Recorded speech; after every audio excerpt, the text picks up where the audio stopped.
It's the weekend. Grab yourself a brew. I'll give you a little update of where we're at.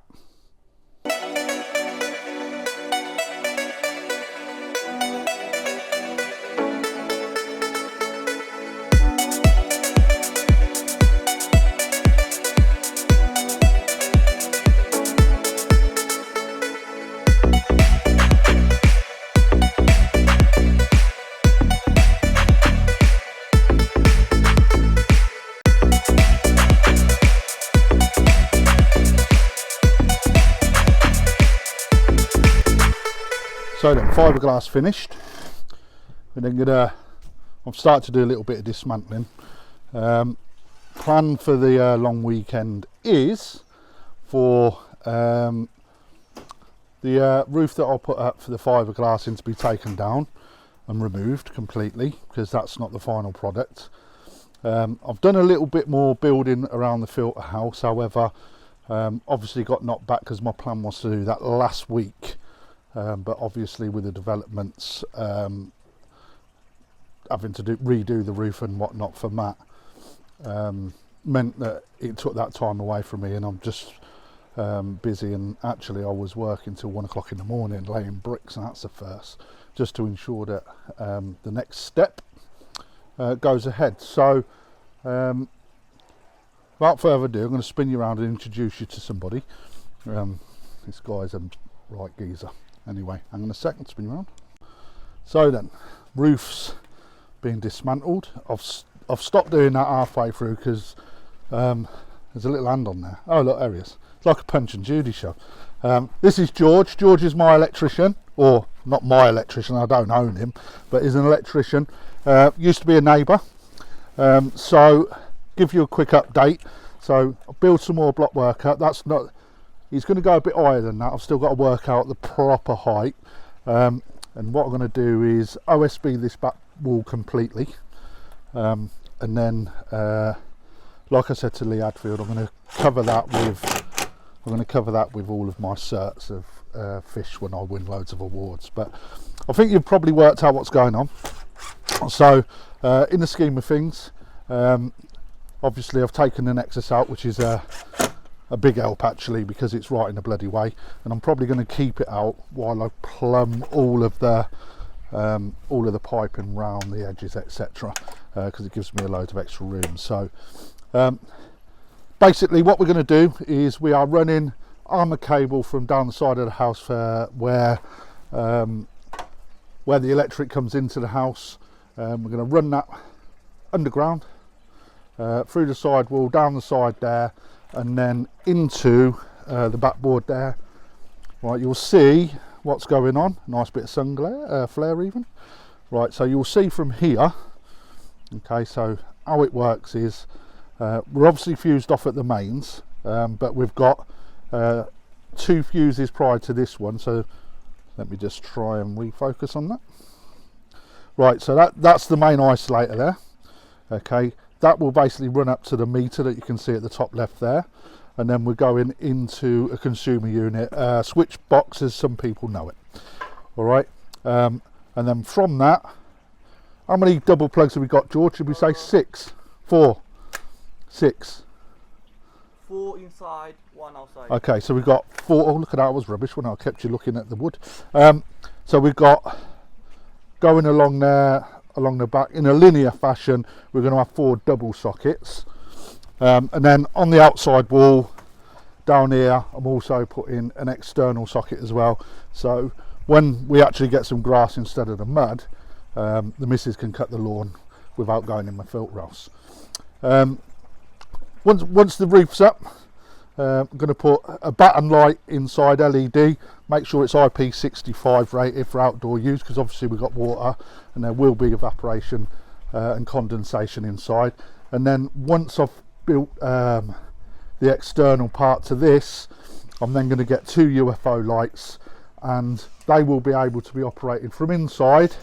And I am also bringing up here another switch up here, so I can turn the lights on and off when I'm sat at this end of the pond at night time. So while George is getting on with that, I'm going to dismantle this, and then I've also got this as well. Let me bring you around here. So on here you can see I've got 4x4s and some fence posts. Wonder what that's for. Obviously you'll be aware. I bought some 6x300 coping stones, grey sand, Indian sandstone I think they are, from Wix's. So my job today, once I've had a bit of a tidy up and dismantled that roof, is to start putting the coping around these. Now the windows, I'm waiting for somebody to come back on a quote. I'll mention him later on. But my job is to get these coping stones measured out today once this roof's come down. So and then while George is cracking on with that, I will be cracking on with this, and I've also got to finish building up the filter house, which I'm now doing in block. It was wood, but once I priced it up, the price of wood was so dear at the minute that it was going to cost about 3.5 times that of blocks. So re-evaluated, spoke to the missus, and decided what we'll do is do it all in block, and then we're going to have it rendered. Now, spoke to my brother this morning as well. He has already started to get the stuff ready for what I need. Now, just so people are aware, I am actually having it K rendered, and if you don't know what K render is, it's the same as what's on my wall behind me here and here and here. So that's put up in 2 stages. So the first stage goes up, and then there's like a mesh that goes over that. That has to go off, and then you put another line in. But when my brother comes to do that, I'll document all that anyway. Now, I want to give a special shout out to Jack the Balding Reefer.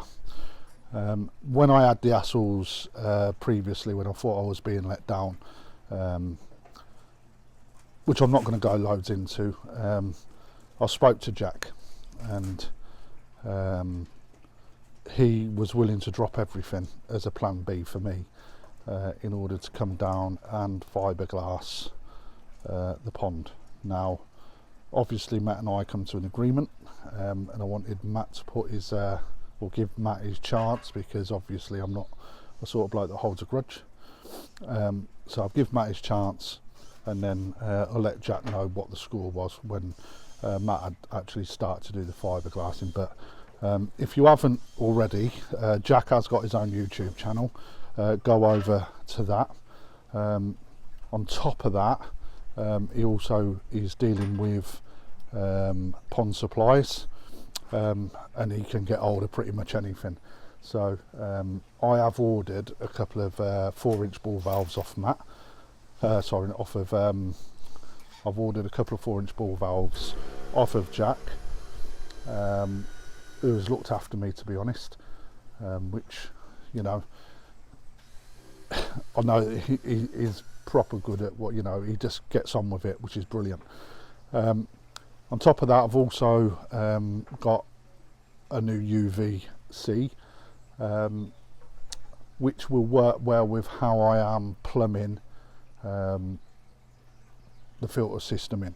So anyway, have a look at his website, which is www.baldingreefer.com, I think it is, or .co.uk, and have a look. Now, one thing I do know is that the show that's happening down in Kent next week is being sponsored by Jack the Balding Reefer.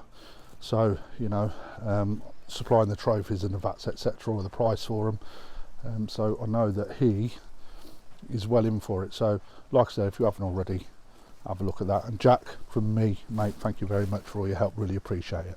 Right, anyway, enough waffle from me. I've got shit to do, so I'll come back to you soon. Right, guys, quick update. Little bit achieved.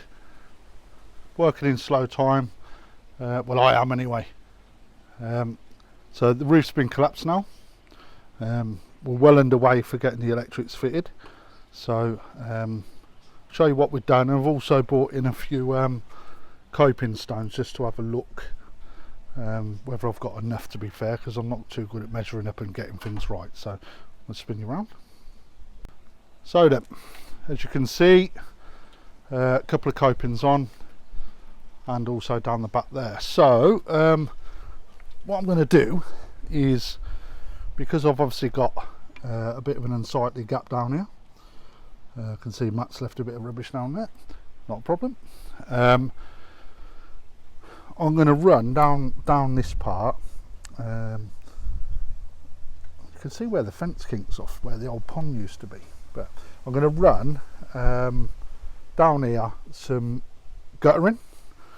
I know that you may feel that's a bit weird, but actually what I'm then going to do is I'm then going to put some plants in it, ferns and whatnot, so over time they should grow up the side of the pond. That should look quite nice. So they're in now anyway, or not in, but they're placed, so we know what we're doing with them. So I do believe I've got enough. Sorry about the camera, guys, I keep pulling the wire. You'll also notice that the I took the roof down now. That's all just there, and bits and bobs everywhere. And then George, say hello, George. Hello, George. Right, so George has now put in some of the electrics. So the air source heat pump is coming off there. That's going into a junction box. The junction box up to its own trip, which is perfect. And then what we're doing is 2 double sockets go into a trip each, obviously the meter, and then I've got a couple of trips in there for when I do the lights. So plan with the lights is, once the rest of the filter house is built up, we've got the roof on, there'll be a button LED light in there, and then with the pergola that I'm putting across, there'll be 2 UFO lights going above the pond. So that's where we're at the minute. The next part of the plan is for the armoured cable to be run across the back of the pond there, and then that's going to come up here. It's going to come across the patio. It's going to go underneath the decking up here. It's then going to run down the base there, up the side of the old garage, through. There's a little hole up here. I don't know if you'll be able to see it. Can we see it? Just there, the little hole at the top. And then what we're going to do is we're going to run, or George is going to run the armoured cable all the way down under the timber there, and then down and then into the main cutout. So you can see what my plan is to have, by having the meter fitted. I can calculate monthly, weekly, daily how much energy I'm using, and I'll be able to put some information upon that, because I'm having a brand new meter from zero, and I can keep a running tally like you do on your household bills, just for the energy that's going through the pond. So it'd be quite intriguing, I believe, to see how much the pond's actually going to run. So to give you an idea, I'll be running a 20,000 vari pump EA, 10,000 vari pump EA,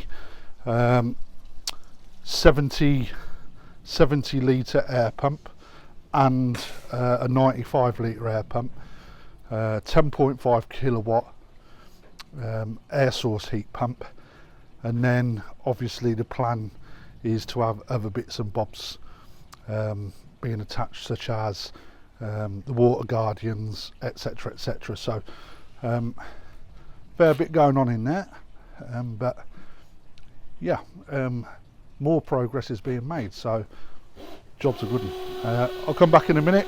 George is drilling. So then guys, this is it. Armoured cable. Been connected, or being connected at the moment. George sat on his bricks. Look a garden gnome there, George.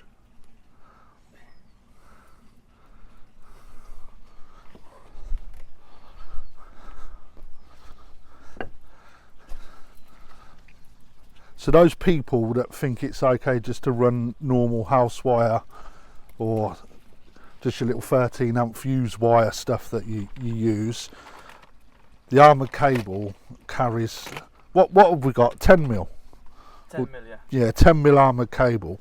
You can see the amount of strands of cable that are actually in there. Well, that's what carries the electricity.